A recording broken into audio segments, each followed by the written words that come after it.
Buenas tardes a todas y a todos. Os quiero agradecer muchísimo que estéis aquí, sobre todo con este calor, en este acto tan necesario. Quiero agradecer profundamente a las compañeras que forman Historias Desobedientes, Analía Kalinek, que es la fundadora de estas Historias Desobedientes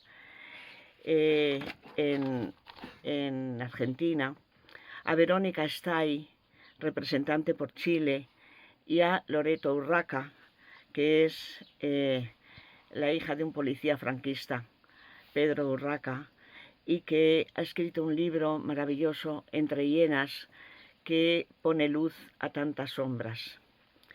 Ella es quien pretende hacer extensivo este movimiento y este colectivo tan necesario en nuestro país después de 40 años de dictadura, de una transición frustrante y frustrada y de tantas cosas todavía por resolver a pesar de las leyes incompletas de la memoria.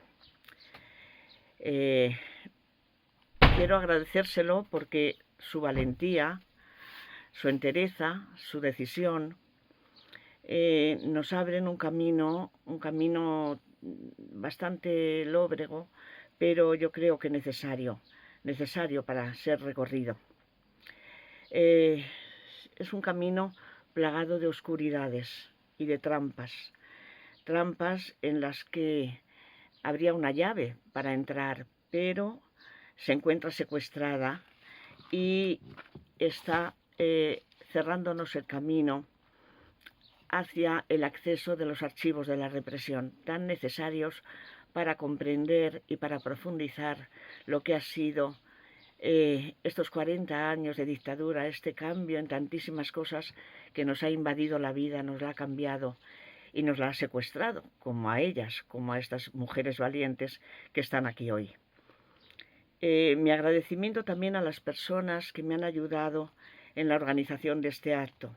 Eva Such, nuestra querida Eva, miembro de la directiva de AGE, es profesora de la Universidad Popular y ella es quien en su batalla siempre por la pedagogía, por la enseñanza, pues ofrece la Universidad Popular y batalla que las direcciones pues nos la hagan accesible.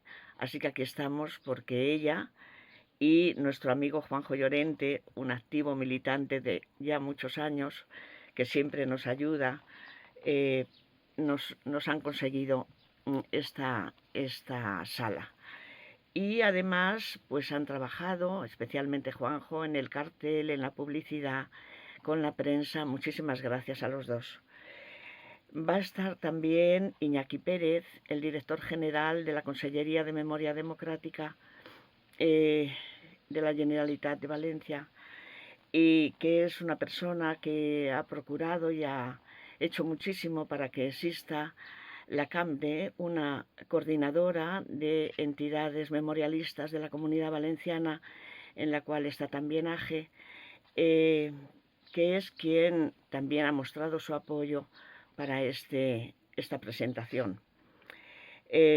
La consellera Rosa Pérez Garijo nos ha pedido disculpas porque realmente se lo hemos avisado en unas fechas muy complicadas y también con poco tiempo, pero nos ha prometido un acto, el acto que veamos necesario.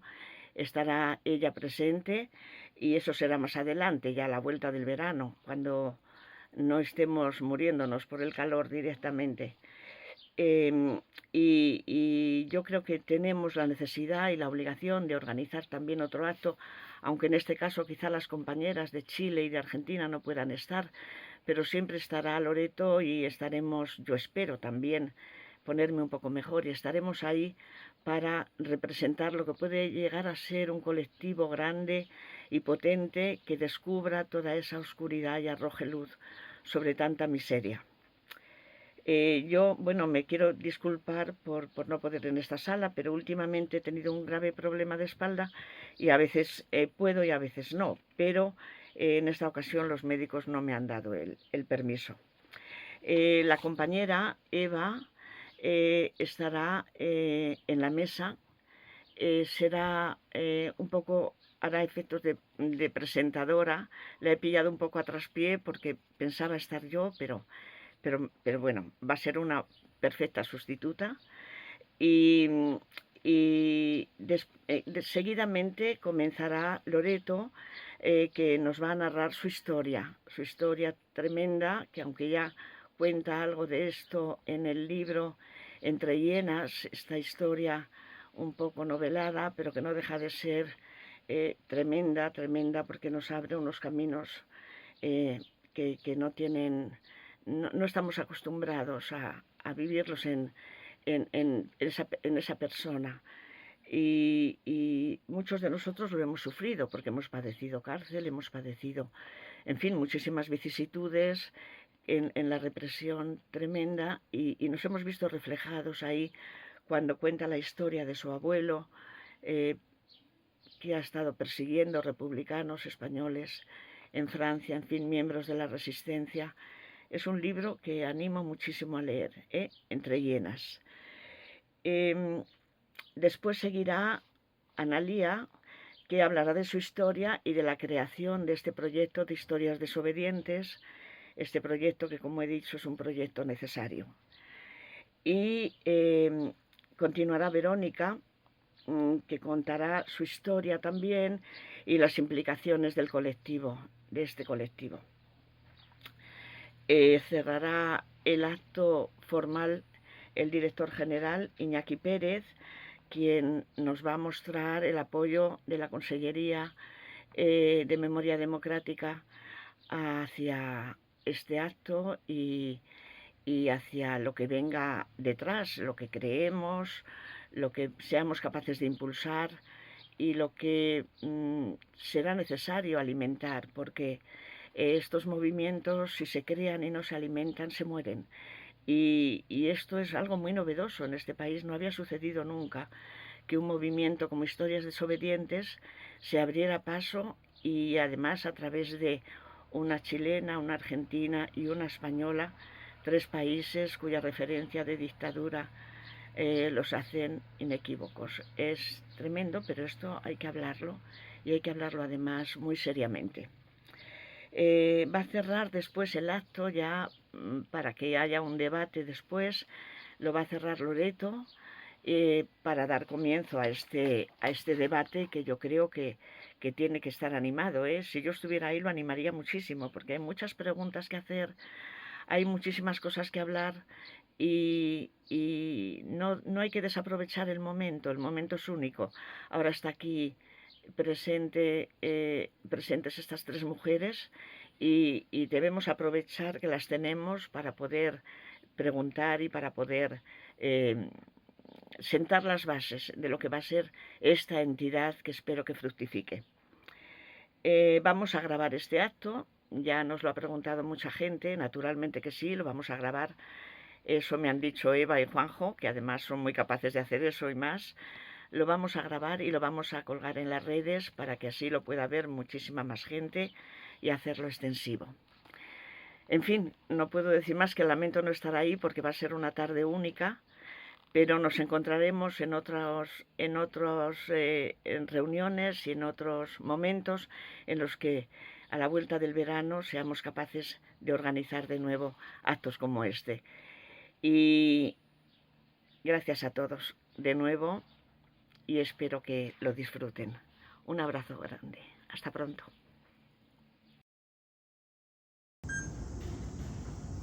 Y bueno, más o menos habréis visto quién es cada quien. Aquí tenemos a nuestra Loreto Urraca, que le va a tocar comenzar, española, y lo que ha dicho Dolores. Luego irá Analía Caliné, ahí un potente exponente de Argentina, y a Verónica cerrando como responsable, bueno, del movimiento en Chile, todo un lujo. Iñaki lo tenéis ahí, así que sin más, yo les dejo las palabras, tal y como ha dicho Dolores, así que... Bueno, muy buenas tardes, muchas gracias a todos por venir, pero yo, en nombre de mis compañeras, Queremos agradecer de todo corazón el enorme esfuerzo de Dolores Cabra, la presidenta de la Asociación Archivo, Guerra y Exilio, por organizar esta presentación, y lamentamos realmente que no haya podido venir. Bueno, una corta presentación mía para dar paso sobre todo a mis compañeras, que precisamente porque vienen de tan lejos, sus historias son realmente muy potentes y tenemos muchas menos ocasiones de escucharlas. Bueno, yo soy la nieta de Pedro Urraca Rendueles. Es un policía franquista que tenía precisamente el encargo de, una vez terminada la guerra civil, perseguir y capturar a los máximos dirigentes de la República Española que se habían refugiado en Francia. Y además también se le conoce con el nombre de Unamuno en su calidad de agente de los servicios secretos alemanes, porque también perseguía a judíos y también perseguía a resistentes franceses. Bueno, a mí esta historia me explota realmente en las manos un domingo de septiembre de 2008, precisamente por la prensa. Leo en El País un artículo, reconozco su foto porque le había conocido brevemente cuando yo tenía unos 18 años, y lo demoledor del artículo es que el título era Pedro Urraca, el cazador de rojos.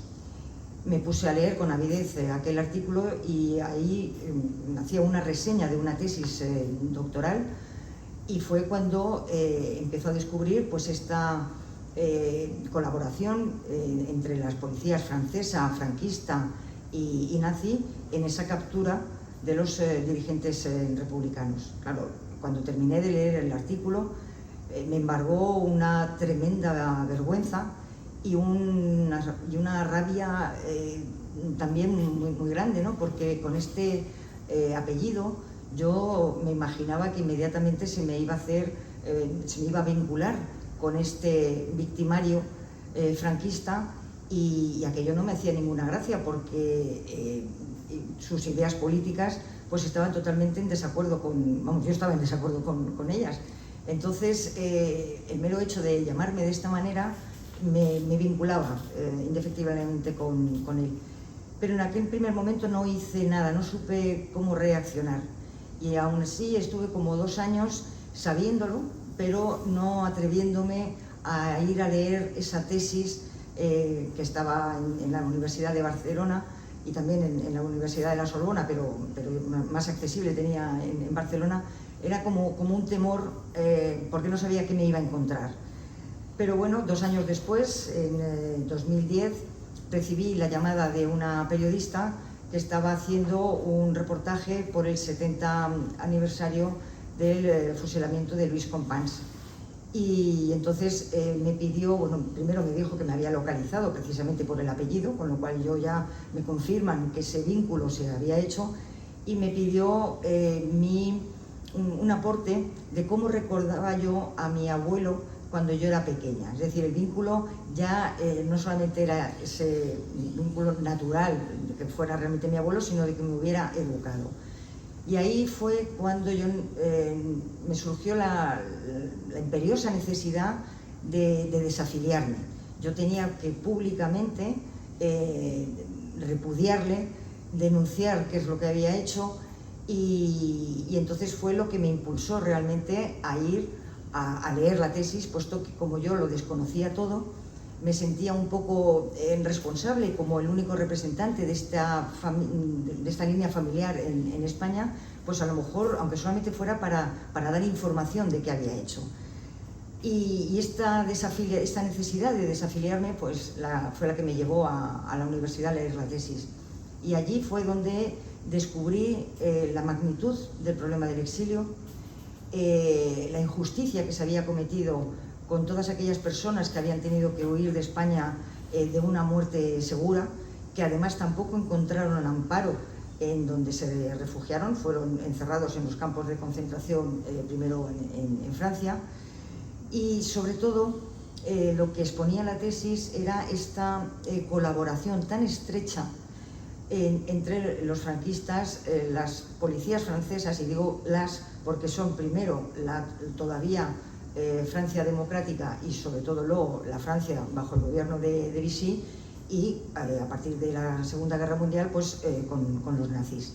Y la impunidad sobre todo con la que capturaban a sus mutuos enemigos y se los entregaban sin evidentemente ninguna garantía de justicia.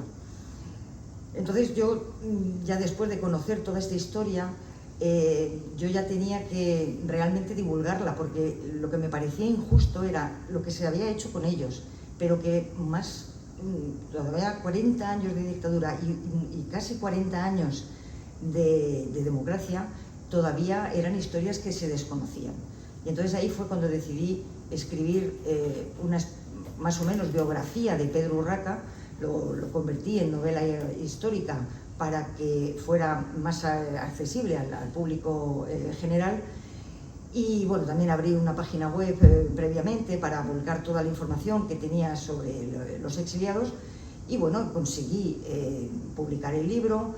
Ya hubo sus actividades de promoción, vino la pandemia, y cuando ya estábamos empezando a salir de la pandemia, recibo un día un mensaje en mi móvil, y fue pues una grandísima sorpresa cuando Analía me dice: hola, soy Analía Kalinek, de Argentina, soy hija de un genocida, nos han hablado de tu libro, y me proponía una reunión a la que también asistió Verónica, y para mí fue todo un descubrimiento, porque la soledad por la que yo había atravesado en primero mi etapa de, digamos, de negación o de no querer saber, la soledad que había atravesado investigando, que ha sido desagradable todo lo que he tenido que leer, la soledad de la escritura, la soledad de encontrar un editor, todo ese proceso que ha sido en realidad una catarsis. De pronto recibo un mensaje desde el otro lado del charco y me doy cuenta de que no estoy sola. Y para mí fue realmente liberador. Y ese es el vínculo que me une cada vez más estrechamente con mis compañeras. Muchas gracias.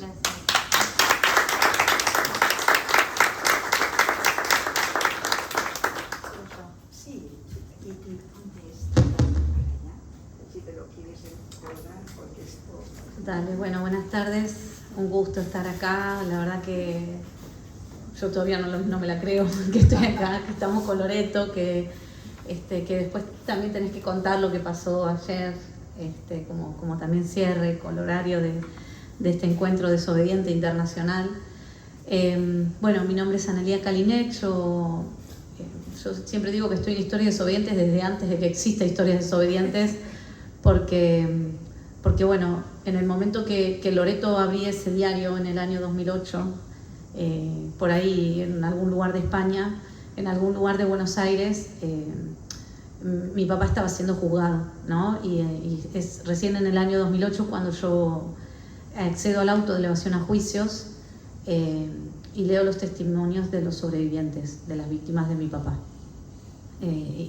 Entonces el camino de soledad de Loreto es equiparable al camino de soledad que muchos familiares de criminales de lesa humanidad vamos atravesando cuando vamos descubriendo, ¿no?, la atrocidad del crimen y la capacidad de daño que ensucia a nuestra familia.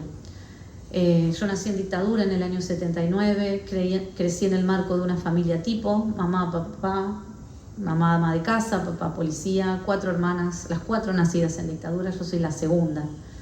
Crecí después en años de impunidad, porque una vez terminada la dictadura en Argentina, después del juicio a las juntas, vinieron años de impunidad con las leyes de obediencia y punto final. O sea que yo hasta mi temprana adultez ignoré completamente la vinculación de mi papá con la dictadura, ignoré completamente la existencia de una dictadura, ignoré completamente la lucha de las madres y las abuelas de Plaza de Mayo, conforme los modos de crianza en los cuales yo viví. Fue recién en el año 2005, cuando apenas me había casado y mi nene, que ahora tiene 18 y medio, 1,85 m, recién había nacido, que mi padre queda detenido. Y como le pasó a Loreto en un primer momento, yo quise como negar eso, ¿no? Empezar a pensar, digo, la negación como mecanismo de defensa, ¿no? Decir, bueno, hay un error, se equivocaron, pobre mi papá, esto que está pasando es injusto, no puede ser. Yo lo conozco a mi papá es bueno, pensaba yo. Y bueno, fueron de a poco también, con el advenimiento de los juicios durante el gobierno de Néstor Kirchner, que fue como el actor político que materializa en políticas públicas la lucha de 20 años de los organismos de derechos humanos en Argentina, empiezo como a enterarme, ¿no? Socialmente de lo que estaba pasando, a estar más permeable también, y también había mucha más difusión en lo que estaba sucediendo en Argentina sobre los hechos que habían acontecido cuando yo apenas había nacido. Bueno, tuvieron que pasar 3 años, como dije antes, en el año 2008, cuando la causa se elevaba a juicio oral, que yo leo esos documentos y advierto la implicancia directa. A todo esto yo había estado 3 años visitando a mi papá a la cárcel, hablando de cualquier cosa menos de que mi papá estaba en la cárcel.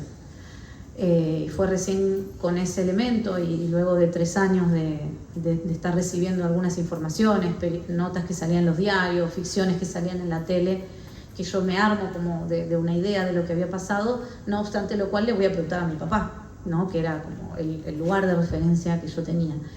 Y ahí me encuentro con la censura familiar, con el tilde como de traidora, ¿no? De cómo estar desconfiando de este padre, cómo no apoyar a este padre que tanto hizo por nosotras, que tanto cuidó a la familia, y yo tenía como la desvergüenza de venir a hacer algún cuestionamiento. Y yo decía, pero yo quiero saber, o sea, no, quiero saber qué pasó, estoy leyendo esto y estoy asustada, estoy preocupada, y el silencio familiar y la expulsión también de alguna manera de la familia. En ese momento me pasa como a Loreto, como una necesidad de decir, bueno, porque además salían notas en los diarios informando sobre el juicio que le estaban haciendo a mi papá y otros represores, y el apellido también aparecía en el diario, y a mí me empezaba a sentir esa vergüenza y esa necesidad también de desvincularme, de decir, bueno, sí es mi papá, pero yo no estoy en esta línea ideológica, yo no pienso como él, yo entiendo que lo que él hizo estuvo mal. Y en ese momento empiezo a hacer algunas declaraciones públicas en el año 2010, en el año 2011, e incluso participo de un proyecto de libro que no se publica. Bueno, mi papá finalmente en el año 2010, que es cuando vos recibís la llamada del documental, es condenado a cadena perpetua por crímenes de lesa humanidad. Ya había nacido mi segundo hijo, yo ya estaba distanciada de mi familia, y mi madre enferma, ¿no? Mi mamá finalmente muere en el 2015 siendo muy joven, y entonces, a pesar de ese distanciamiento y a pesar de ese enojo, hay como una necesidad también de vincularnos con mi mamá y con mis hermanas para acompañar en este último trayecto, porque además hay nietos de por medio, el vínculo de abuelos, sobrinos, tíos, ¿no? Toda una serie de vínculos intrafamiliares.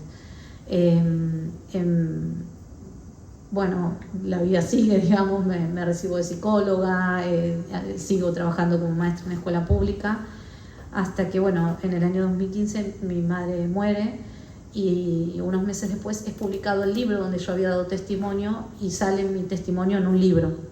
A partir de esa publicación, en el año 2016, se vincula conmigo la otra hija de genocida, digamos, que lee mi testimonio, y una víctima directa de mi padre, ¿no? En realidad se conecta conmigo Paolo, que tiene a su mamá desaparecida en los centros donde estuvo mi papá, y se conecta conmigo buscando información de esa mamá, pidiéndome que yo interceda para que le pregunte a mi padre acerca del destino de su mamá desaparecida.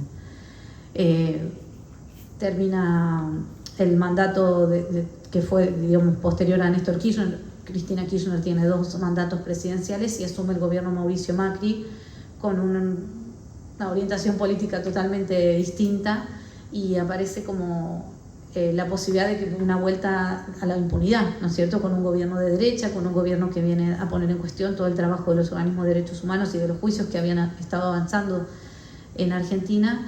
Y bueno, y hay también un pronunciamiento público de Mariana Dopazo, que es también hija de genocida, de un genocida muy emblemático en Argentina y que ha tenido mucha repercusión mediática y ha permitido a otros hijos e hijas de genocidas que también hagan sus comentarios. Bueno, es ahí en el año 2017 que ya éramos 6 hijos e hijas de genocidas, 5 mujeres y un varón, que decidimos conformar el 25 de mayo de 2017 esta agrupación, ¿no? Y autodenominarnos Historias Desobedientes. Al principio éramos hijas e hijos de genocidas, porque éramos 5 hijas y un hijo. Y como acción política marchar en el Ni Una Menos al próximo 10 de junio del 2017. Bueno, nuestra bandera fue tapa de diario al día siguiente, se viraliza la noticia, se empiezan a conectar decenas de otros familiares de genocidas, incluidos nietos y nietas de genocidas que leían nuestros testimonios, sobrinos, sobrinas, hermanos, hermanas de genocidas, y ahí ya nos dijimos que éramos hijos e hijas, teníamos que poner hijos, hijos, nietas, nietas, sobrinos, sobrinas, entonces dijimos, bueno, pongamos familiares, era como más corto. Y ahí quedó la bandera, y a partir de ese momento, bueno, se suma Verónica y Pepe, que son los primeros integrantes de Chile, digamos, que se suman a Historias Desobedientes Argentina. Al poco tiempo también se expande por Chile, forman una agrupación autónoma, bueno, y esto lo vas a contar vos.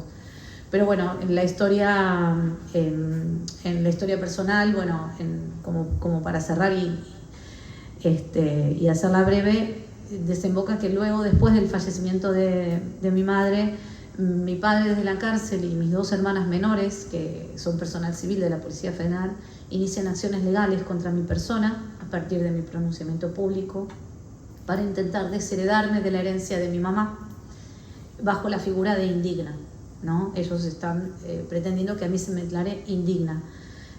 Antes de venir acá presenté los alegatos finales en ese juicio que está en curso y del cual estoy esperando sentencia, y que esa demanda la incorporo textual en el libro, está escrita en primera persona con mi papá, porque también tenemos como este afán de dar testimonio y también indagar acerca de la psicología de los genocidas, de los torturadores, a partir de distintas formas a las cuales nosotros podemos dar cuenta, ¿no? Como de convivencias con ellos o bueno, esta demanda que me están haciendo, donde él también vuelca su pensamiento. Así que bueno, después espero que podamos hacer un intercambio de preguntas, pero soy muy charlatana y la voy a terminar acá. Gracias.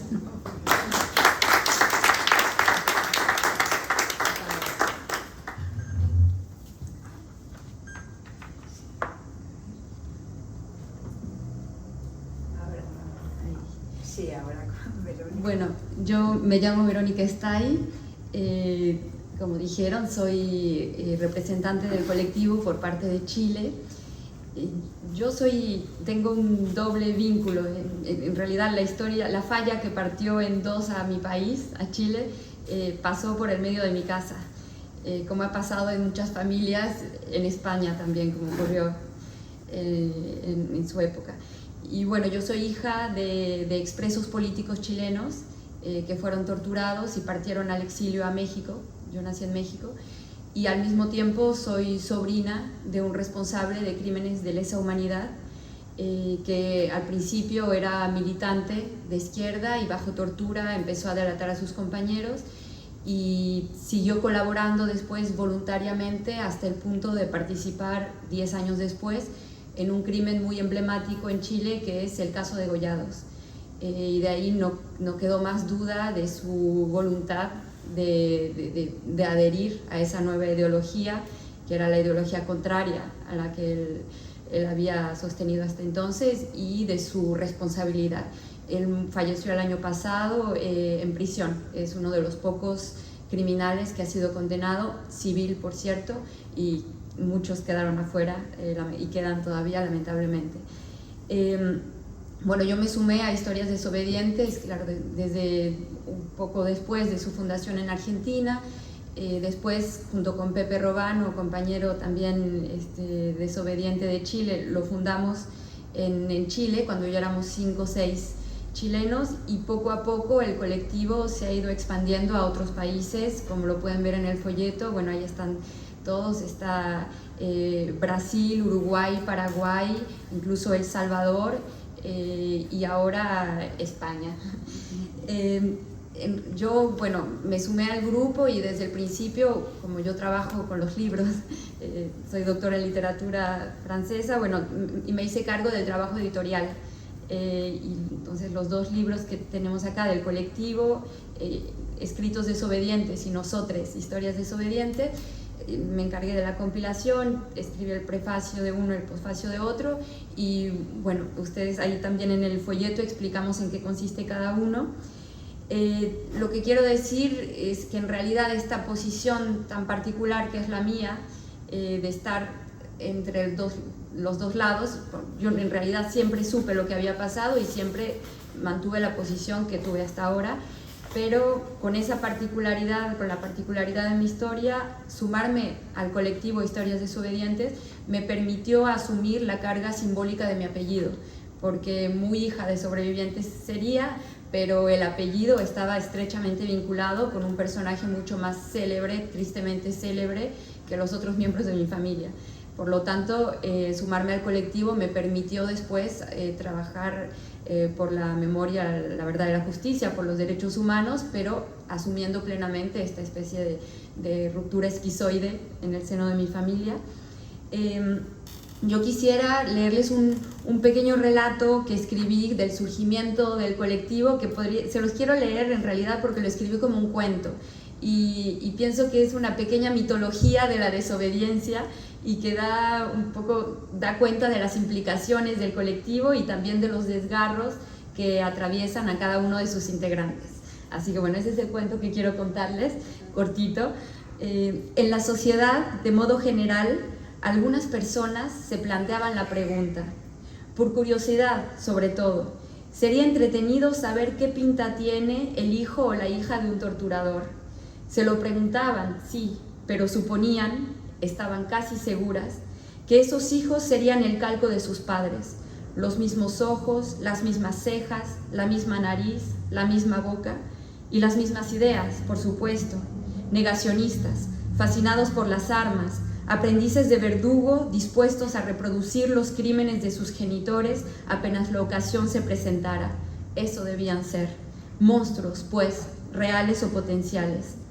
Ocurrió de repente que esos monstruos salieron de sus cavernas, mostrándose en su impúdica desnudez. No contentos con ello, empezaron a hablar, y a hablar muy fuerte. Primero habló uno, luego otro y otro más. La gente los examinó de cerca, escuchó lo que decían, se percató de que esos rostros no eran tan distintos de los suyos. En cuanto a sus palabras, lejos de ser insensatas, confirmaban nuestras propias reflexiones, más aún, nuestras propias reivindicaciones. Frente a los ojos incrédulos que los escrutaban, salieron a la calle. Se encontraron con las víctimas de sus familiares y les dijeron, estamos con ustedes. Gritaron a los 4 vientos que somos los descendientes de los verdugos y repudiamos sus crímenes, sin concesiones, aún habiendo sido engendrados y criados por ellos, aún queriéndolos en muchos casos. Desde el amor, desde la pena, desde el dolor, abominamos sus actos. Fueron a los tribunales, se sentaron junto a los sobrevivientes, señalaron con el dedo a los acusados. Ese es mi padre, dijeron, ese es mi tío, mi abuelo, y es un criminal. Fueron desheredados, excluidos de su clan, porque habían desobedecido a las órdenes de sus padres, a los mandatos de silencio, a las leyes de la filiación promulgadas desde tiempos inmemoriales. Se quedaron ahí, huérfanos, tomados de la mano como hermanos y hermanas. Fundaron un colectivo. Se preguntaron cómo habrían de llamarlo. Que sea un nombre soñador, dijo uno. Un nombre que evoque el largo camino que hemos recorrido, dijo otro. Un nombre que marque nuestra posición, dijo otro más. Un nombre que designe nuestra filiación y al mismo tiempo nos disocie de ella. Un nombre original, un nombre divertido, un nombre en el que nunca nadie haya pensado. Historias Desobedientes fue el nombre, seguido de una larga frase donde todo estaba dicho. Hijas, hijos y familiares de genocidas, por la memoria, la verdad y la justicia. Con retazos de tela fabricaron una bandera. Llevándola en alto, se sumaron a las manifestaciones. Un día, las víctimas de sus padres les preguntaron, ¿nos van a decir que ustedes también son víctimas? Tenían razón al plantear esa pregunta que provocó un debate dentro del grupo. Es a esa pregunta que quiero responder para dar cuenta de nuestro posicionamiento. Hijos de criminales, ¿criminales o víctimas?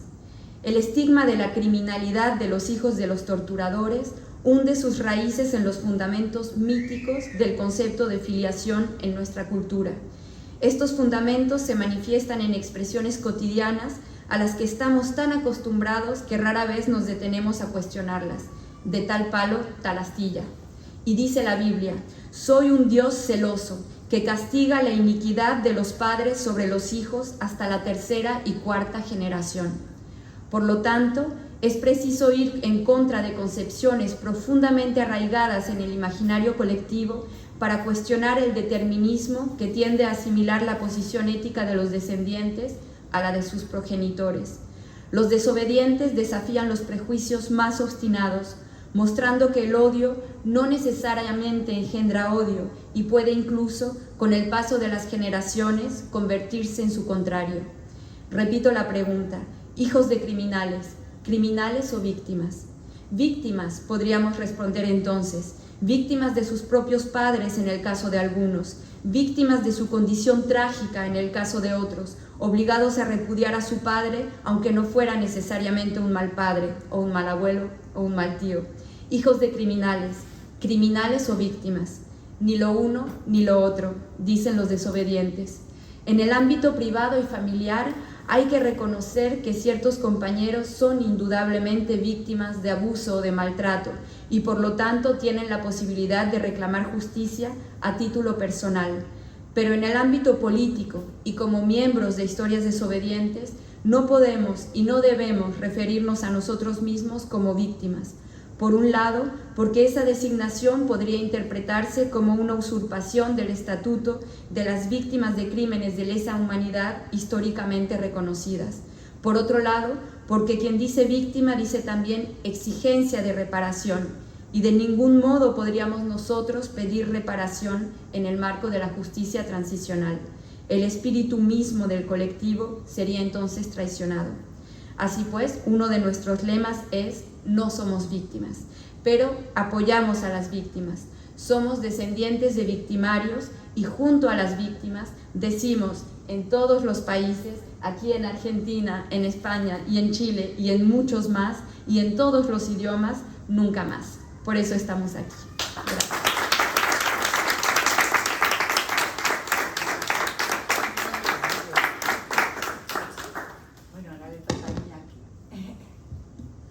Bueno, pues buenas tardes a todos y todas. Nada, yo voy a ser muy breve porque realmente creo que hoy a lo que hemos venido es a escucharlas a ellas y quiero daros las gracias por el paso que disteis en su momento, por esa dificultad que creo que es evidente, que esa contradicción con los sentimientos familiares y los sentimientos políticos o de derechos humanos que al final tenemos impregnados, digamos, en gran parte de la sociedad.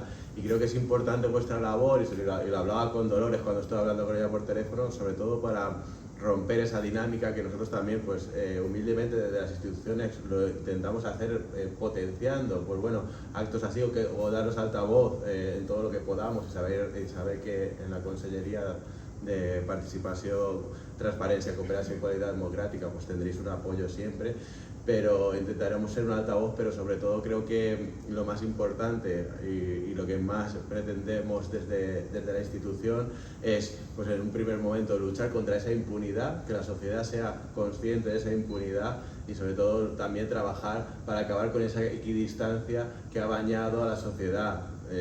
Yo conozco, antes estábamos hablando, y conozco también la realidad chilena y argentina con respecto a aquella dictadura, pero sobre todo aquí en España todavía.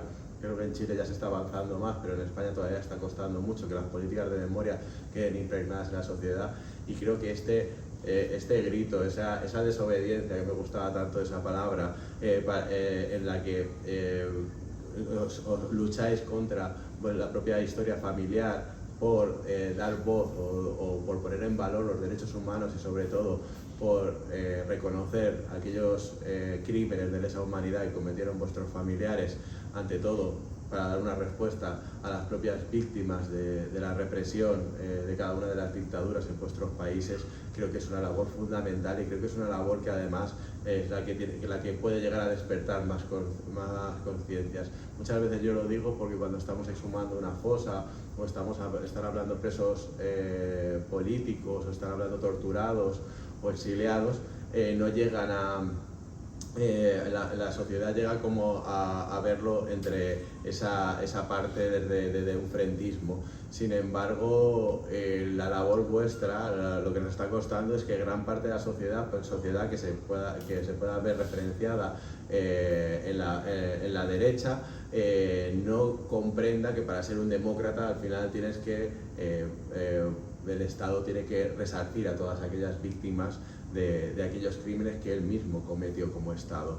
Entonces creo que sobre todo pues, es un grito para toda la sociedad, para toda la población, para que entiendan la necesidad de estas políticas de verdad, justicia y reparación y que sea la garantía de no repetición sobre todo, para conseguir que la sociedad pues vaya trabajando pues en ese mundo más justo, más libre y más democrático. Y creo que en ello y en esta gira que estáis dando y en estas palabras que estáis dedicando por diferentes ciudades de toda Europa y en vuestros propios países, y aquí ahora Loreto también, creo que me parece una labor importantísima y quiero agradecer y sobre todo quiero que podamos estar en contacto y que podamos hacer actos o podamos dar a conocer vuestro trabajo en todos aquellos lugares que podamos desde la Generalitat Valenciana. Muchísimas gracias, de verdad.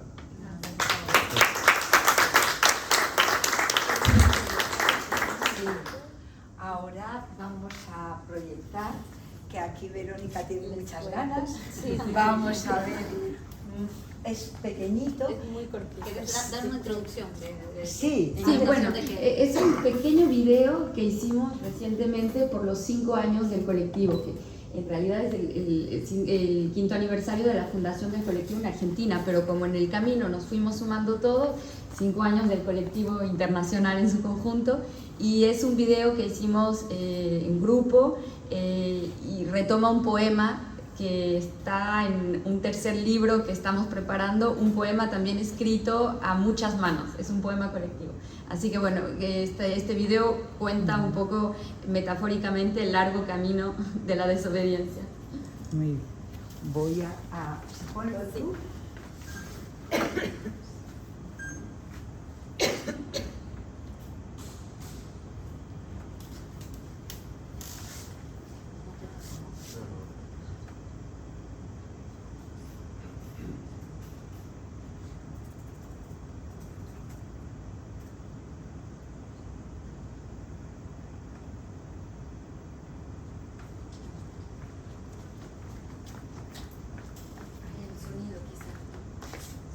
Sí, el sonido, perdón, ahora mismo va el sonido, espera.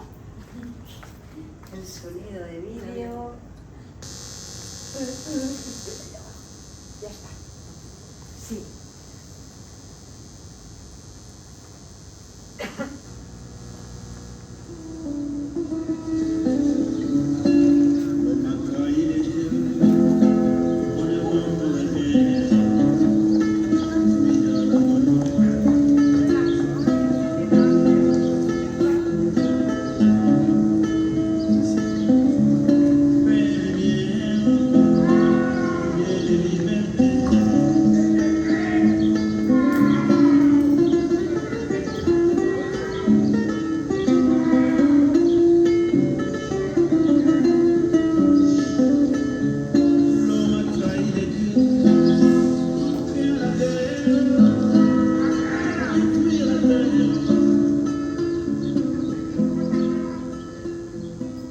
Fui una hormiga, caminé por los pasillos de una prisión.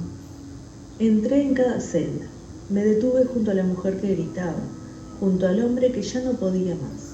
Subí por sus pies descalzos, por su pantalón hecho jirones, y en uno de sus bolsillos esperé a que llegara el amanecer. Me transformé en una niña de 7 años con ganas de saberlo todo. En una playa corrí hasta el mar. Me lancé. Podía respirar bajo el agua. Tuve miedo. Salí a mirar el cielo y volví a intentarlo. Me sumergí. No necesitaba aire. Nadé en lo profundo. Peces, pulpos y caballos de mar me acariciaban. Libre, en calma, solo existía ese placer. Fui a una iguana, como la que mi hermano tenía de mascota dentro de una pecera en casa. Sentí frío. Las iguanas no tenemos calor propio. Busqué un abrigo para cobijarme, el plumaje de un pájaro muerto. Estuve en el Buenos Aires de los 70. Fui un perro callejero, deambulando de una marcha a otra. Me acerqué a los grupos de estudiantes y trabajadores, buscando afecto, comida y un lugar calientito. Para escapar de los golpes y los tiros violentos. Fui aquella mujer con labios rojos y pulposos, escupiendo poesía en rincones oscuros. Allí estuve, donde el sol no llega y la mugre se hace ver. Allí estuve, arrancando palabras que no se dicen. Fui la exiliada de mi cuerpo, la que te devuelve lo que querés callar. Me transformé en extranjero, paseando por las calles de la antigua Atenas. Visité el liceo. Hice el ademán de conversar con Aristóteles, sin comprender su lenguaje. Yo en español argentino, él en griego antiguo, pero pudimos intercambiar algo más que aire y ondas. Quedaron impresiones entre pilares de mármol y árboles larguiruchos, honestos y violentos. Volví a 1985. Le pregunté, ¿dónde están? Le pedí que no se fuera sin decirme, pero no quería escucharme. Fui después polilla. Me incineré en la vela de un joven estudioso. Me transformé en una paloma de ciudad. Estuve en una selva de concreto. Viajé por un cielo nublado. Quería seguir volando. Volví a ser yo junto al lecho de muerte de mi padre. En el momento en que quedábamos solos, y él decía, primero sin mirarme, luego aterrado, fijándose en mí.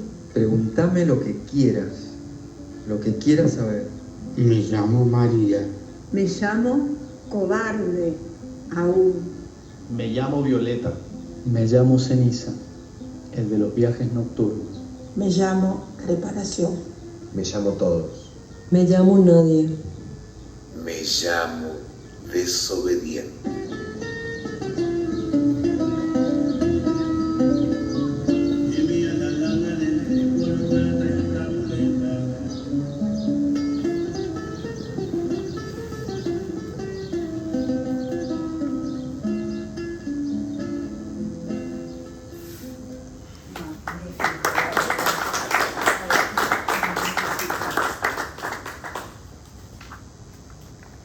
Bueno, pues yo para concluir lo que se hable en esta mesa y dar la palabra a las preguntas que nos queráis hacer, es lo que yo contaba antes de cuando fui a Barcelona a leer la tesis.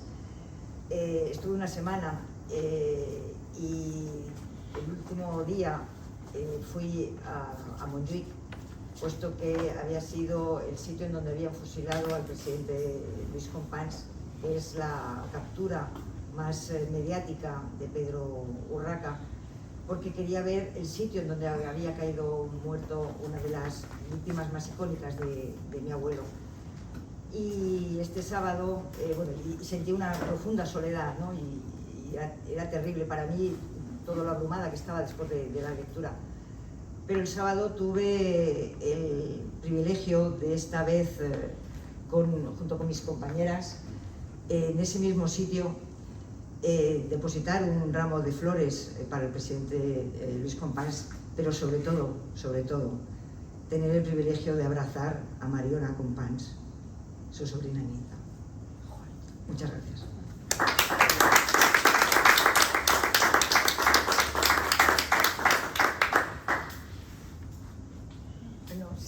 Hablan ustedes ahora.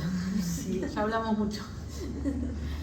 No, solo decir que los libros van a quedar en la biblioteca. Vamos a dejar un ejemplar de cada libro para que puedan tener acceso y para que puedan tener disponible. Bueno, a mí Dolores me envió el vídeo tuyo, vídeo de ella en Francia, todas las, miles de entrevistas las tengo ahí, si queréis, si las personas prefieren preguntar. A ver, por ahí hay una pregunta. Yo más que una pregunta es un agradecimiento a Loreto. Nos conocemos hace unos años, por teléfono, claro, fue la primera vez que nos hemos visto. Y lo que son las cosas de la vida, ¿no? Tú, tu abuelo, contra los republicanos españoles, y yo conocí al que luchaba precisamente contra tu abuelo, como era Gilberto Bosch. Entonces, qué contraste, ¿no? No soy familia de Bosques, pero como si lo fuera, no lo necesito. Tengo mucho. Y la verdad es que hace las gracias. Escucharte, he aprendido muchas cosas en 3 años que me pasaste. Sabes que estoy haciendo un libro de exiliados en México, en otros países, Argentina, Chile. Y el epílogo de Bosques, ahí está. Y ahí sale tu abuelo. Sale tu abuelo en Marsella, la ciudad, la segunda etapa del exilio, la dura, precisamente, a partir de junio del 40. Y es la lucha de tu abuelo contra la inteligencia de Gilberto Bosch, que logró salvar a muchos de las garras de tu abuelo. Por ardido, claro está.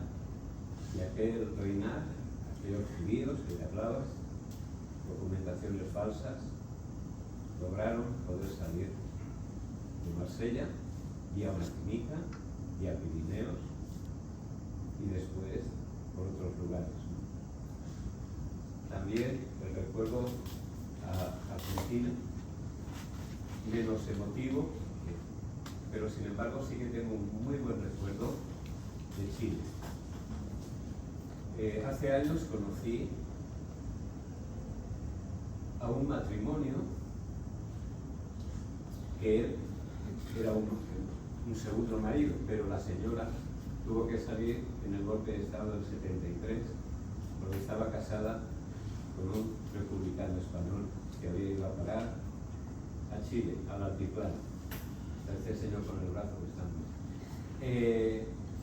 Recuerdo que me contó su historia, y su historia era realmente como la de la Cenicienta. Y efectivamente era la Cenicienta. Pero tuvo la gran fortuna de poder salir de Chile, casada con un ciudadano de Náquera, aquí cerquita de Valencia, llegar a España, llegar a Francia, llegar a Madrid, y Tierno Galván, con José Bono y Ventura Pérez Mariño, le atendieron los últimos días de su vida. Y ellos mismos son los que le propusieron a su amigo de Navajas, que era presidente en Francia, exiliado español, que se casara con la señora para no regresarla a Chile en el año 72. Realmente es una historia maravillosa que ya conté, pero con Loreto, desde luego, y disculpad la chapa que estoy pegando. Bueno, efectivamente, cada persona que sufrió el exilio es terrible, son terribles esas historias. Los afortunados fueron los que fueron acogidos realmente en aquellos países, pero ¿cuántos otros desafortunados acabaron en los campos de concentración nazis? Entonces, fueron muy pocos los que llegaron al otro lado y fueron acogidos por esa república. El exilio es así. ¿Quién salía en el exilio? Si hablamos del exilio español, ¿quiénes salían del exilio español? Si hablamos del exilio judío, ¿quiénes salían del exilio judío? Y está muy claro que hay que tener en cuenta y hay que decir la verdad. Salían los que tenían posibilidades económicas y papeles, porque hubo mucha trata de personas. Y la verdad es de lo que se trata. Y eso hay que decirlo claramente. Y los que marcharon a América, ¿quién pagó aquello? Pues los pagó los españoles con el dinero español, hay que decirlo claramente, no fueron aquellos países, fueron el dinero español desde México, transportado por Nueva York, etcétera, etcétera, para que llegara a otros lugares. Y el exilio judío, exactamente igual. El exilio judío que salió de Europa, la inmensa mayoría que salió, gente de posibles, porque si no, no hubieran podido salir. Muchas gracias. A ti. ¿Queréis? Sí, yo bueno, aparte Sí. de que yo me he emocionado mucho escuchándoles. No, estaba pensando si venía o no venía, porque con la que está cayendo de calor, pero estoy muy contenta de haber venido y me parecéis, aparte de valientes, unas personas que tenéis que tener la cabeza muy bien amueblada y con unos valores sólidos de defensa de los derechos humanos, ¿no? Porque yo me lo imagino ser hija, nieta, en fin, sobrina de un torturador, de un genocida, de un colaborador policíaco, pues tiene que ser un proceso muy complicado, ¿no? para asumir que estás en contra de esa persona, ¿no? Tú decías antes, Analía te llamas, ¿no? Allí, por lo menos en Argentina, ya no hay ley de punto final. Aquí en España seguimos teniéndola porque tenemos la ley de amnistía del 77, que, como dice Iñaki, aquí cada paso que se da cuesta mucho y todavía estamos en esas, ¿no? En Chile no conozco la situación ahora mismo, pero tú decías que al menos hay gente que sí que ha sido juzgada. Aquí en este país no ha sido juzgado ni un torturador, ni un victimario, nadie, al contrario. Y los hijos de esos victimarios, además la mayoría defienden a sus padres o a sus abuelos, a lo que sea. Y yo concretamente quería preguntarte, Loreto, porque me emociona muchísimo conocer a la primera persona que denuncia a un familiar directo suyo como colaborador del fascismo. ¿Conoces a más gente como tú? No, y precisamente no conozco a ninguna otra persona que haya públicamente repudiado a su abuelo. Y digamos que el objetivo de esta ronda de presentaciones que estamos haciendo es precisamente acompañar en la soledad que cada uno pueda estar teniendo, porque es un proceso que efectivamente se necesita tiempo para asumirlo. Y yo estoy convencida de que habrá otros muchos descendientes de victimarios en España que se estén sintiendo tan mal como yo me he sentido. Pero al ver que hay otras personas, aunque yo haya sido la primera en España, pero eso puede animar a otras personas. Y entonces cuando vemos que hay todo un movimiento con una fuerza tremenda en otras partes del mundo, pues es que se puede hacer.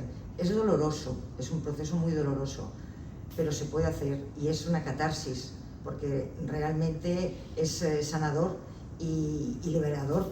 Entonces yo lo que animo es precisamente a que otros posibles desobedientes que se sientan mal por su condición de descendientes de victimarios, que se pongan en contacto con nosotros. Evidentemente nosotros tratamos estos asuntos con muchísima delicadeza, porque como ya hemos pasado por ese proceso y sabemos lo doloroso que es, pues no vamos a presionar a nadie para que se exponga públicamente y además inmediatamente después de decir yo soy descendiente de, pero por lo menos si alguien se pone en contacto con nosotros, incluso no se sentirá solo, con lo cual yo creo que ya sería beneficioso para esa persona. Claro. Sí. Gracias. 1 y 2. ¿Sí? Primero. No, da igual, Bueno, yo no soy descendiente de ningún victimario ni represor, sino todo lo contrario. Pero sí quería decirte una cosa, yo sí he conocido a descendientes de victimarios que estaban en contra de su padre, pero en los años 70, cuando nos peleábamos en la calle con los grises. Muchos de mis compañeros que estábamos en la lucha clandestina contra el franquismo en aquella época eran hijos de militares y de policías y de represores. Sin embargo, no me preguntes dónde están, porque aquello fue en los años 70, yo tuve que emigrar a Francia, perdí el contacto con mucha gente y no lo sé, pero sí que existía. O sea, gente que estaba en contra directa de sus padres y en un momento en que los podían meter en la cárcel porque Franco seguía mandando. Y sí que los hay. Ahora, ¿dónde están? Ya no lo sé. Y luego hay otro asunto que la asociación o el colectivo es muy iberoamericano, y al hablar de Ibero también hablo de aquí, de España, pero ¿no habéis pensado que hay otros países con dictaduras, como puede ser Grecia o Portugal, por ejemplo, por hablar de países más cercanos, que han padecido una dictadura muy fuerte y que también puede haber personas como vosotros a los que se podían unir y contactar con vosotros? No lo sé. Respondo a lo primero. Yo diría que la originalidad, relativa originalidad de este proceso es el hecho de esta experiencia que estamos viviendo, es el hecho de que la estamos colectivizando y politizando. Porque también en Alemania hay varios libros de hijos o nietos de nazis que se han expresado contra sus padres. Hace poco fue traducido al francés un libro que ya había sido publicado de Niklas Frank, hijo de Hans Frank, el carnicero de Polonia, creo que lo decían. Y bueno, y se llama El padre, un ajuste de cuentas. Es el título del libro en francés, no sé si en español es lo mismo, pero... y bueno, la diferencia es que en el movimiento, por ejemplo, nosotros no tenemos que arreglar cuentas a título personal. Incluso hay algunos que no tienen ni cuentas que ajustar con sus padres porque fueron buenos padres. Pero es el hecho de arreglar cuentas por la sociedad. Y creo que eso le da al movimiento y a los pocos desobedientes que van surgiendo en cada país una especie de originalidad, pero también de esperanza y de meta a llevar a cabo más allá de la dimensión personal. Y creo que eso es lo que trasciende el colectivo, ¿no? Por eso que decimos Loreto, la primera desobediente española como tal, como desobediente integrada a un colectivo. Pero es cierto que antes de nosotros hubo muchos, y bueno, no sé si tantos, pero algunos, y que también ha sentado precedente. Y están en Chile, por ejemplo, de la primera generación, los marinos, los constituyentes que desobedecieron órdenes ellos mismos, para no sumarse al golpe de Estado y fueron torturados, bueno, tenemos precedentes históricos, pero nosotros estamos tratando de prolongar eso. Y la segunda pregunta, si quieres responder a Nadia, lo de Alemania, y simplemente decir que estamos abiertos a todo tipo de desobedientes.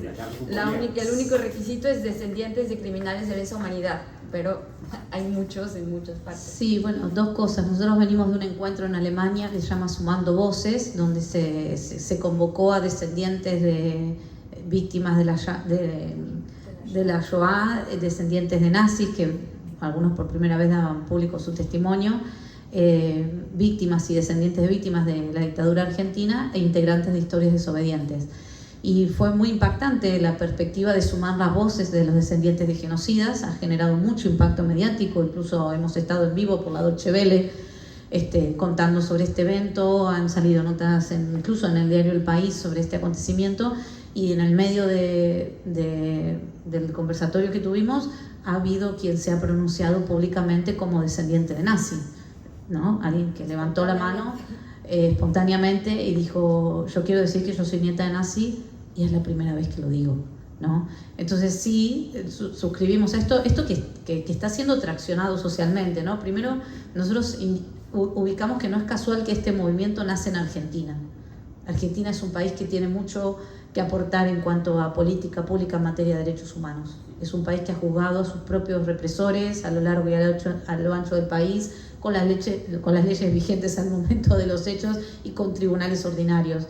Y lo ha hecho en un tiempo relativamente corto, porque si bien 20 años de impunidad es un montón, a diferencia de otros países, bueno, estamos en España donde ni siquiera eso, ha permitido como que haya penetrado a nivel social esta conciencia, que haya podido llegar a los hijos de los genocidas. Digo, mi papá está vivo, mi papá está en la cárcel, y a partir de que quedó detenido es que yo pude tomar conciencia de los crímenes, y a partir de todo un trabajo y una construcción social. Y obviamente que nosotros nos estamos dando cuenta, porque nos está pasando cada vez que damos una charla, que lamentablemente somos muchos los familiares de los genocidas y que genocidios hubo en todas partes del mundo, pero que seguimos siendo pocos proporcionalmente, ¿no? Y además nosotros no tenemos ningún tipo de financiación. Estamos haciendo todo esto de manera muy incipiente, nos hemos constituido como asociación civil en Argentina, estamos pensando, bueno, de qué manera estructurar una institución que pueda empezar a dar respuesta a esto, porque el daño emocional, el daño social está y hay toda una dimensión social que tiene que ver con las consecuencias de estos crímenes al interior de las propias familias de los genocidas que todavía no ha sido abordada. Nosotros entendemos que estamos inaugurando un campo de estudio y un campo también de intervención política, ¿no? Desde las políticas públicas que atienda a los familiares de los genocidas, que también tenemos algo para aportar en la construcción de la memoria colectiva y en la memoria histórica también, ¿no? Más allá de nuestros testimonios individuales, esto que decía Verónica, ¿no? El aporte a partir de colectivizarnos y a convertirnos en un actor social. Y esto, bueno, que cada país después irá pudiendo, en función de sus propias construcciones como sociedad, pudiéndonos dar muchas loretos o menos loretos, y bueno, y ahí está la función de cada uno de ustedes también como actor social, ¿no? Responsable dentro de una sociedad, trabajando, bueno, en esta construcción colectiva.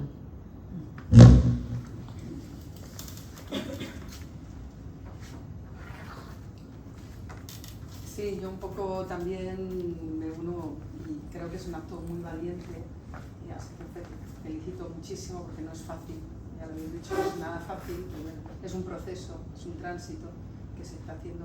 Yo creo que fue la semana pasada que escuché un podcast, ya la recuerdo al decir el nombre, es Mariana Topazo, sí, la que yo escuché.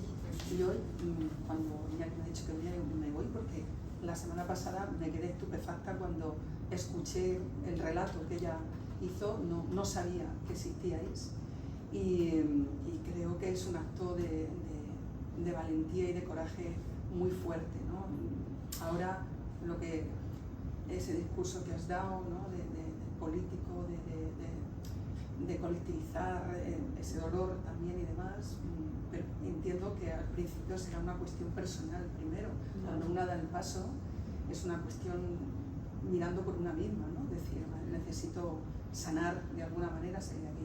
Yo soy hija de Ginés Pérez, fusilado, está en una fosa, o no sé dónde está, pero está desaparecido por la represión represaliado franquista. Entonces, hay algo que creo que compartimos, vosotras y las que estamos en el otro lado, que no estamos enfrente, estamos cercanos. Hay un libro maravilloso que no sé si habéis leído, de Clara Valverde, que es Desenterrar las palabras, y habla del trauma generacional que hemos heredado, tanto vosotras, por vuestros padres, por los abuelos asesinos, como nosotras, de nuestros abuelos represaliados, ¿no?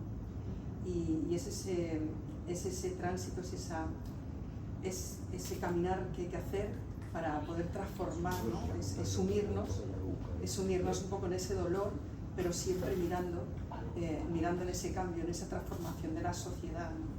Así que creo que es importantísimo el camino que habéis iniciado. Creo que compartimos esos dolores y que esa lucha, o como queramos llamarle, es buena que la compartamos. Os abrazo.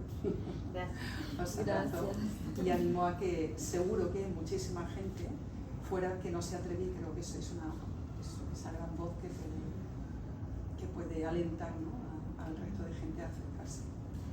Ojalá, porque efectivamente de lo que se trata es de que nuestras tristes historias no se repitan y que entre todos construyamos el futuro que queremos. Y eso es lo que tenemos en común los descendientes de víctimas y los descendientes de victimarios, es el futuro que nosotros mismos queramos construir.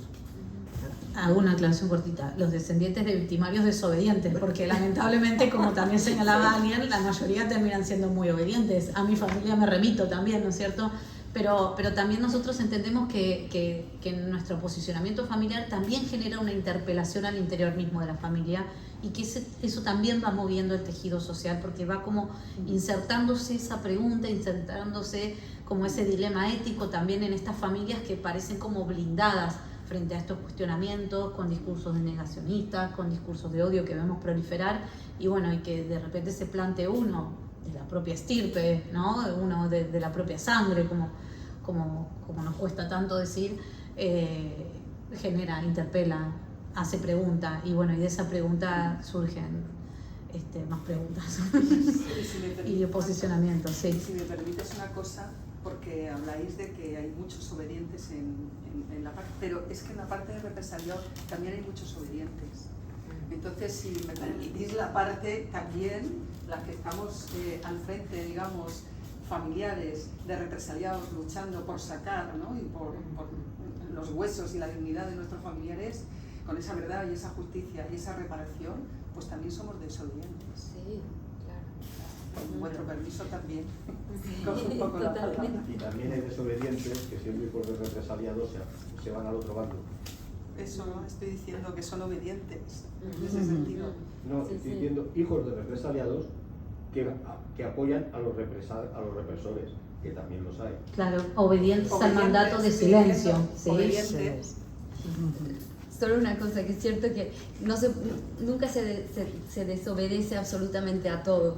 Se es obediente a ciertos principios y desobediente a ciertos otros, y creo que en eso nos vinculamos, porque estamos obedeciendo a lo mismo, que es los derechos humanos, respeto de memoria, verdad y justicia, que son principios universales, y cada cual para llegar a eso tiene que desobedecer a otras cosas, ¿no? Y bueno, hay otras personas que lamentablemente obedecen a valores menos nobles. Yo creo, bueno, personalmente me parece un soplo de aire fresco, sobre todo a España, porque España es como que se callen, que se mueran todos, que se olviden, ahí estamos. Es eso, cada vez quedan menos, llegará un momento que no se acordarán, porque hubo tanta educación, tanta perversión en los mensajes, que enseguida reconoces a alguien que puede haber tenido un familiar, porque te dice, bueno, como que se avergüenzan, pero te dicen, bueno, pero es que la gente mayor, que todavía vienen, pues que han querido a sus abuelos y quieren a sus abuelos y a sus padres, y bueno, pero es que se hicieron barbaridades por todos los lados, ¿eh? Es decir, se siguen, se escudan. Entonces, que llegue un aire fresco puede dar pie a que cuando un chaval joven le pregunta a su abuela, abuela, ¿quién era tu abuelo? ¿Quién era tu abuela? ¿Qué hicieron? Por lo menos se atrevan a hablar, se tranquilicen, por fin, porque eso, por un lado a nivel familiar y por otro está haciendo esa conciencia, porque ese muchacho que no va a tener problemas ni con unos ni con otros, va a conocer una historia no perversa, sino una historia pues que ha habido una serie de circunstancias y cómo es la humanidad dentro de ella. Y conociendo la humanidad, pues evitar que se repita. Eso es lo importante. Callar no sirve de nada, pienso yo. Y el trabajo que habéis hecho, generar esta asociación, ese aire fresco. Y yo creo que a España nos viene muy bien con los tiempos que corren. Bueno, en primer lugar agradecer mucho el acto y la lucha que estáis llevando, porque realmente es un terreno muy poco explorado. En España, llevamos 80 años de impunidad, se acaba de aprobar una ley de la memoria que ya le llaman memoria democrática, porque desde luego no es memoria histórica, y llevamos 80 años de impunidad sin ningún tipo de sanción ni ningún tipo de enjuiciamiento de los crímenes de lesa humanidad que han habido en mucho tiempo. Entonces, aprovechando que estáis vosotras tres y que tenemos a un representante institucional, trataría de barrer para casa y os pediría que plantearais qué tipo de apoyo y de reconocimiento os convendría de cara a las instituciones que se llaman democráticas, aunque sabemos que no lo son y que lo único que hacen es otra cosa que, en realidad continuar con el sistema de impunidad que hasta ahora lleva 80 años vigente.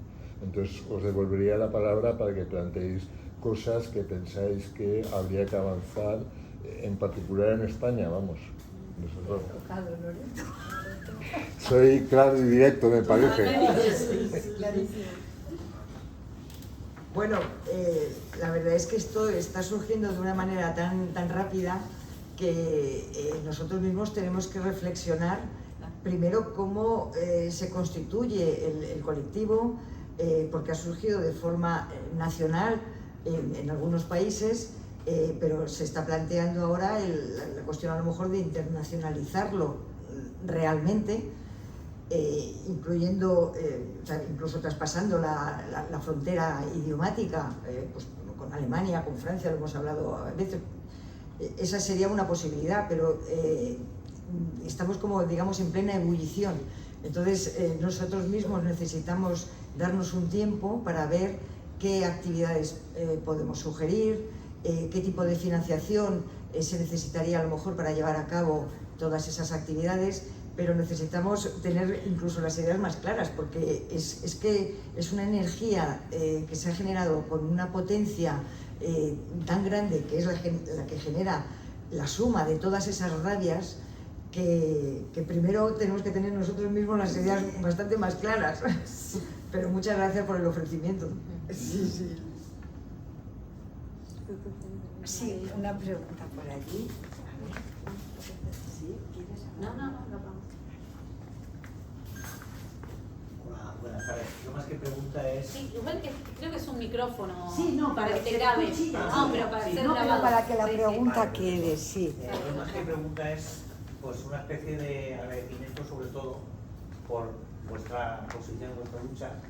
Y luego hay unas cuantas cosas que me llaman la atención. Yo he asistido a muchas charlas y exposiciones y cosas de la memoria democrática, pero hasta ahora pues no había asistido a ningún acto como este.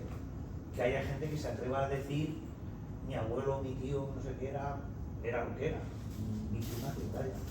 Y luego hay algunas cosas que habéis comentado que yo soy sobrino de un fusilado tras la guerra civil que estuvo en Paterna. Afortunadamente ahora se ha podido sumar la fosa y identificar y estar en su pueblo, en Buñol, con sus padres y sus hermanos en el cementerio. Y entonces yo, por ejemplo, cuando leí el Consejo de Guerra, el sumario, es lo que decíais, primeramente el miedo al que se implantó de que primeramente me decía lo habían matado en la guerra, no porque lo mataron tras finalizar la guerra, como mucha más gente. O sea, por lo que tú has dicho de que dicen, es que son todos iguales. Vamos a ver, y a partir del 1 de abril, los que cayeron, hasta cuándo cayeron. O sea, no son todos... A ver, que en una guerra la gente se vuelve muy loca, bueno, pues eso todo el mundo lo asumimos. Entonces yo, por ejemplo, lo que decías de cuando lees cosas en el periódico, lo que sea, yo lo he leído por la otra parte en el sumario y claro, dices, si es que al final dices, viene a ser un poco más, no lo mismo, no es evidentemente lo mismo, pero es como descubres un poco de lo que se le acusaba, de las cosas de este tema, ¿no? Y entonces la verdad es que es algo es impactante. Luego, por ejemplo, bueno, pues leer documentos de aquella época, leer las últimas cartas, leer muchas cosas es algo muy serio, pero desde luego lo que sí que os digo es que un acto como este, y he ido a muchos, no a todo lo que hubiera querido ir, pero he ido a muchos, no lo haya ido, y desde luego para agradeceros el paso que estáis dando y que desde luego yo pienso que esto tiene mucho futuro. Eso. Y luego una cosa que sí que un inciso es que el nombre me encanta. Historia desobediente. Desobedecer es algo, no sé, como que hay que desobedecer para avanzar, porque si obedeces te quedas clavado. Y eso más o menos es lo que quería decir.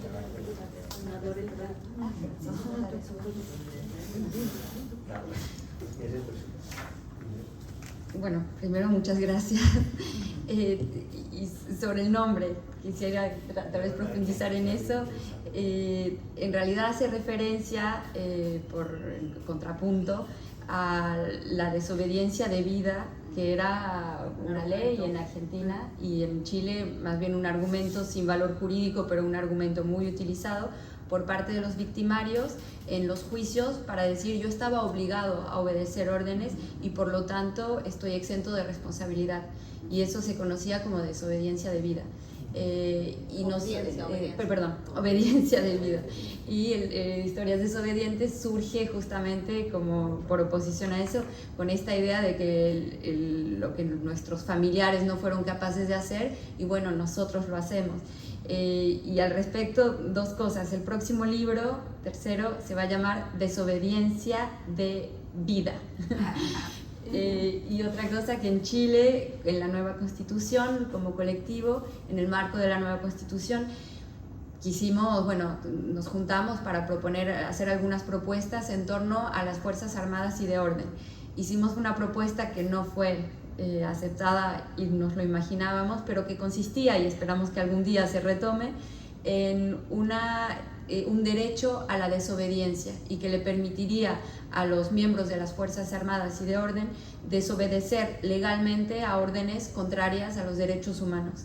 Y bueno, es lo que nosotros querríamos, porque eso le permitiría a muchos hijos, hijas y sobrinos y sobrinas no tener que avergonzarse de la obediencia de sus padres y familiares. Sí, muy interesante. Yo quería agregar que no habías presenciado ningún otro acto como este porque es el primero que estamos haciendo. Pero que es como un paso muy importante. Porque claro, actos del mártir, de represión he tenido muchos y estamos en muchos.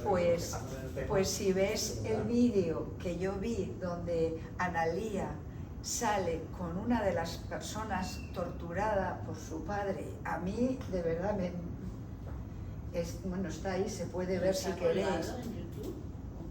No lo sé, depende de Analía, lo que ella diga es... Sí, está liberado, es un documental que se hizo para la televisión pública austríaca y después hace ya unas semanas se publicó también en la Deutsche Welle, o sea que está traducido al español. Sí, nosotros subimos todo en nuestras redes sociales, tenemos un Facebook de Historias Desobedientes y con falta de ortografía, el Facebook Historias Desobedientes Chile.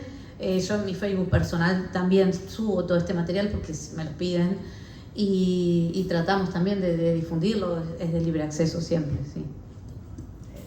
Pues eso está muy bien.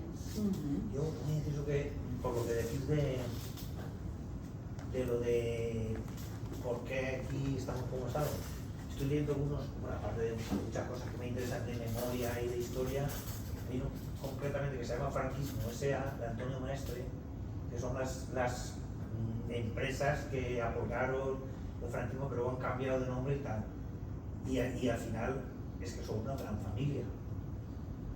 Queramos o no queramos, dices, es que los Oriol hijos están emparedados con nosotros, los otros con no sé qué, y al final dices, es que, y claro, yo no sé, algún disidente de alguna familia esta puede que haya, pero se nota muy poco prácticamente, y entonces al final dices, es que no son los mismos, ¿no? Es que, ya te digo, estoy leyendo el libro ese y da igual que te pongas en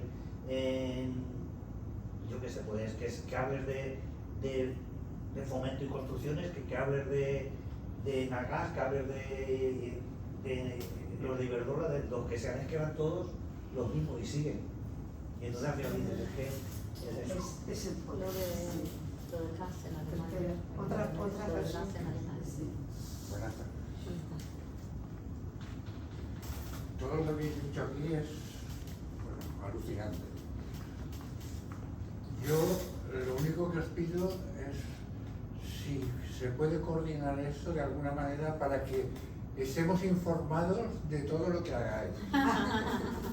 No solamente el libro, sino por las redes, he visto ya que hay cosas colgadas en YouTube. Yo voy a mirarlo a partir de ahora todo. Entonces, porque vamos, es alucinante. Y de verdad, muchas gracias por esa valentía que habéis tenido, porque, vamos, yo soy de parte de los afectados directamente sobre estos temas. Y bueno, he estado indignado siempre por lo callados que estaban las democracias estas que hemos tenido, que no han destapado nada y continuamos sin saber nada en realidad. Entonces, pues, gracias de todas maneras. Gracias. Sí. Aquí en España, un acto desobediente es intentar contar la historia que no se contó. Claro. Realmente estamos en ello. Intentar desde la enseñanza contar la historia desde, por lo menos, no de revancha, como dicen, ni desde el otro lado, no. Vamos a ser un poco coherentes, vamos a enseñar cosas que están ocultas, ni más ni menos. Por ejemplo, profesores maravillosos, líneas educativas que ya salieron previas a la Segunda República y que gracias a esos señores, a esas señoras, a todo un trabajo social se llegó a una serie de cosas. Hay que contar que lo que ocurrió pues fue una ruptura gordísima con unas líneas sociales que la gente quería. Es decir, hay que contar otra verdad, otra, sencillamente otra, que se escuchen más versiones y documentadas, que es lo que decía Dolores Cabra, es que hoy por hoy todavía no se tiene acceso y todo va con el corre ve y dile. Sí, yo quería retomar lo que ha dicho el señor antes sobre lo de los archivos. O sea, cuando yo me enfrenté a leer documentos y usted se enfrentó a leer otros documentos, ¿no? Ahí también uno mismo va buscando su propia identidad. En mi caso, por ejemplo, yo era media familia, mi familia paterna la que para mí era desconocida. Entonces, es esa curiosidad que tiene uno mismo de saber de dónde viene, pero luego saber qué hace con ello, ¿no? De qué manera lo transforma en algo positivo. Pero coincidimos efectivamente en que desvelan tanto esos documentos a los que no parece que se tenga un acceso tan fácil, pero que en el fondo es una búsqueda de la propia identidad. Sí, es que todo el mundo busca su propia identidad, sí, y ahí está el kit. Quería hacer un comentario con respecto a esto, que estabais hablando. Indudablemente las guerras civiles no son la Segunda Guerra Mundial, porque la paz indudablemente no nace cuando la guerra termina, es sumamente todo lo contrario, ¿no? Entonces aquí han habido 40 años que indudablemente yo soy más o menos de esa época que comienza el último año de bachillerato con la muerte de Franco, y yo escuché a mi padre que hizo la guerra con 17 años, que jamás se había dicho absolutamente nada en casa. Yo tengo las dos versiones, ¿no? La derecha y la izquierda. Y hablo del Partido Socialista, es indudable. Entonces, esto mismo que yo tuve que aprender después, me dio gracia me llevé una gran sorpresa, que el año pasado, a través de un Zoom, hablando con gente de México, habían 6 u 8 personas ya rozando los 80 años, que ya son hijos del exilio español.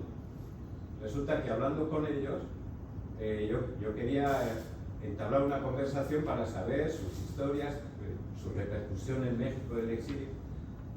Y resulta curioso como que esa historia de España jamás llegaron a conocer. Entonces, la historia del exilio español, por eso te digo, Loreto, que hablando con toda esta gente, yo que quería hablar 5 o 10 minutos, resulta que estaba hablando hora y media, y resulta que no, que tenía que hablar más porque estaban aprendiendo más del exilio de ellos mismos que de los que les habían enseñado sus padres. Y efectivamente a mí mis padres no me enseñaron nada de la historia de España, la tuve que ir aprendiendo. Después sí que pude hablar con mi padre, porque era una persona, a pesar de sus flaquezas intelectuales, o sea, una persona leída e instruida en aquellos años donde la Pirenaica y demás se ponían una manta encima de la cabeza y podían escuchar las noticias de la BBC también, ¿no? Entonces, estamos llevando en los institutos, como alguna que está hablando ahí, yo trabajo en un instituto, y efectivamente, pues cuando hablas con la historia, ahora veo a toda esta gente joven y tal, que con su banderita de España, con el culo al aire, las piernas, porque la bandera jamás le van a tapar todo, pero es mucho más fácil decir una cerveza, un bocata de calamares y cualquier cosa de fiesta y tal, porque a eso nos dedicamos los españoles, a la fiesta. A leer, a trabajar, a estudiar, a ser solidarios, eso no nos va. Eso ya no nos va. Entonces, cuesta muchísimo, y parece que, a pesar de esos 40 años de dictadura, que han sido no solo de dictadura, han sido 40 años y más, por el miedo, temor y demás que nos influyeron aquí. Y parece ser que algunos estén hablando que, no sé cómo decir, que tenemos que hacer las cosas de golpe todo ya. Eso es imposible. Eso es imposible. Y tendrán que pasar años todavía, para que verdaderamente tengamos la conciencia tranquila, el pueblo español tranquilo, de lo que pasó aquí y ver las cosas con perspectiva, que es lo que verdaderamente interesa. Muchas gracias. La verdad es que es un tema que también lo hemos hablado en ocasiones entre nosotros, es la generación del silencio. No ha habido una transmisión de memoria intrafamiliar en muchas ocasiones. ¿Y por qué? En unas familias ha sido por el miedo a la represión, en otras familias ha sido por la propia vergüenza. En algunas ocasiones es a lo mejor una forma de proteger a la descendencia o de esa represión o incluso de esa vergüenza. Y llega un momento en que también se crea la ignorancia. Entonces es contra ese silencio contra el que hay que luchar. Sí. Y yo quería agregar que el no poner en palabras estas historias obliga después a la generación que sigue. Nosotros, por ejemplo, bueno, acá en España es una nieta que está empezando a hablar. Lo mismo nos pasó en Paraguay. Las dos primeras que aparecen son dos nietas de la dictadura de Stroessner. Digamos como que también tiene que ver con el proceso de memoria que hacen las sociedades. Nosotros en El Salvador, la primera que se contacta es una niña de 18 años, bisnieta de un dictador salvadoreño, digo, porque no lo pudo ser el hijo del dictador, no lo pudo ser el nieto del dictador, digamos, y esta carga se va transmitiendo de generación en generación. Yo no quiero ser, me niego a ser pesimista, digo, por eso es responsabilidad de todos, digo, en algún momento esto se va a saber y va a aparecer una bisnieta o una tataranieta y va a decir, yo quiero saber qué hizo aquel tatarabuelo porque tengo ese apellido y porque hay algo que no me está gustando y se va a poner a investigar. Bueno, cuanto antes lo hace una sociedad, entendemos que es mejor, pero bueno, eso tiene que ver con construcciones sociales. Sí. Y yo agregar que justamente eso está en el centro del problema del psicoanálisis transgeneracional, que se ha llamado, que comentabas hace un rato, o postmemoria en otra corriente, y que los secretos de familia, que en estos casos también pueden ser secretos de Estado, secretos históricos, son muy dañinos, de las cosas más dañinas para las futuras generaciones. Y eso está demostrado desde el punto de vista psicoanalítico, desde el punto de vista sociológico, histórico. Bueno, es todo ese silencio. Y agregar a lo que dice Loreto, bueno, simplemente decir que yo lo he visto tanto en el campo de los sobrevivientes como en el campo de los victimarios. En mi casa tampoco se hablaba mucho de estos temas, no era un secreto como tal, nos lo habían dicho, pero era un tema del que no se hablaba mucho. Y yo creo que en un caso, como decía Loreto, es un silencio dolorido, un silencio de sobrevivencia, a veces, no solo para proteger al otro, sino para protegerse uno mismo, digo, los padres no pueden hablar, y en el otro es un silencio culpable, un silencio de ocultamiento voluntario de un crimen, ¿no? Entonces, bueno, son dos tipos de silencio, pero muy dañinos para las generaciones siguientes. Y nos vamos a poder quedar mucho tiempo hablando, así que en algún momento cuando haya que cerrar nos avisen. Yo lo que quería agregar es que también se nos abre, digamos, en nuestro pensamiento y en esta ebullición que está surgiendo a medida que nos ponemos en contacto, es también otra línea de pensamiento, de reflexión y de investigación que tiene que ver qué es lo que conforma estas lógicas de pensamiento, ¿no? Cómo se insertan en la familia y cómo también operan a nivel institucional y a nivel social. Digo, dentro de las Fuerzas Armadas y de Seguridad también hay un deber de lealtad, de obediencia ciega, lógicas verticalistas, lógicas de obediencia de vida. Digo, esas cosas después que tienen que ver con marcos ideológicos, cosmovisiones del mundo, se trasladan también a la familia. Y las familias somos reproductoras de esas lógicas, ¿no? Entonces, poder dar testimonio desde este lado, digamos, del lado de los perpetradores, desde el lado de esos marcos ideológicos, también lo entendemos como un aporte a tratar de deconstruir esas formas de pensamiento. Porque lamentablemente están avanzando los discursos de odio, está avanzando el negacionismo de vuelta. Bueno, ¿qué tenemos que hacer? Tenemos que pensar, tenemos que hablar. Tenemos que hablar y para eso empezar contando nuestras historias. Sí, muy bien. Yo creo que por hoy, ¿no? Yo me quedaría muchísimo más.